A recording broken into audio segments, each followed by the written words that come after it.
Hello! Today is National Cancer Survivors Day, and I figured what better day than to give you an update on my Schrödinger's cancer.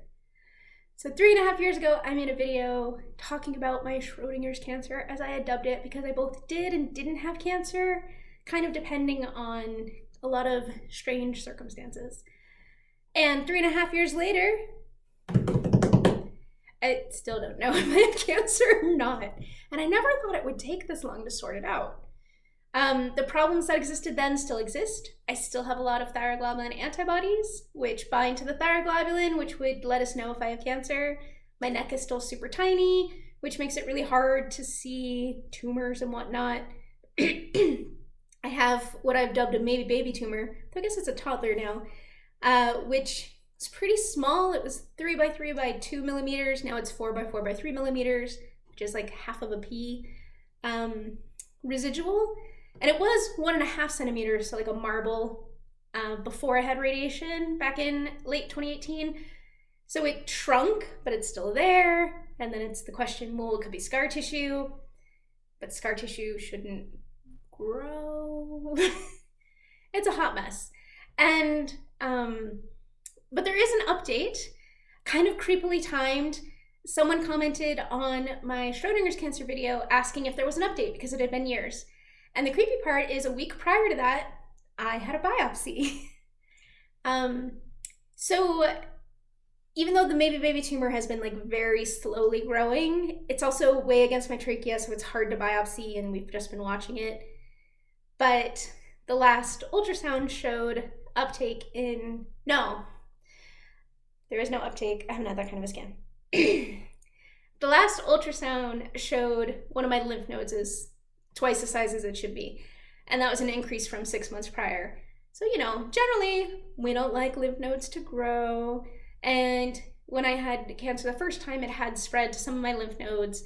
And the PET scan I had in Sweden showed that it had maybe spread to a lot of lymph nodes. So, you know, we gotta watch those tricky bitches. So I had a biopsy, and you would think that a biopsy would answer that question. But why would it answer a question?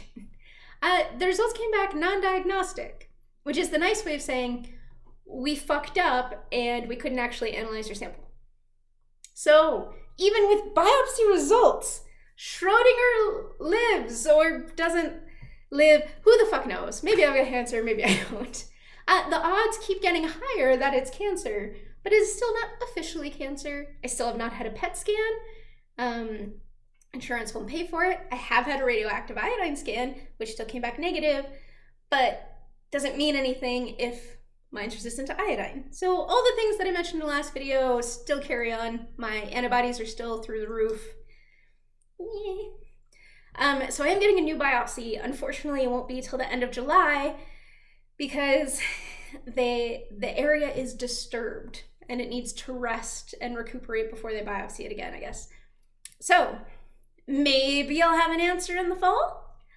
I mean, I'm not expecting one at this point. I really was expecting a result from biopsy. And now that I haven't had it,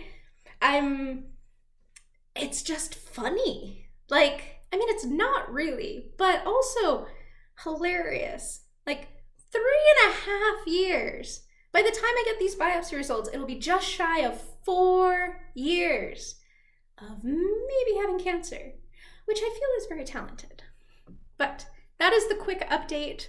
Let me know if you want to know any more details. But yeah, so happy National Cancer Survivor Day to my fellow survivors. I'm with you. It's complicated, and recovery is complicated, and survivorship is complicated. And if you know any other cancer survivors, know that there's probably a lot post-treatment that they didn't share with you, and give them some support both today and other days. Bye.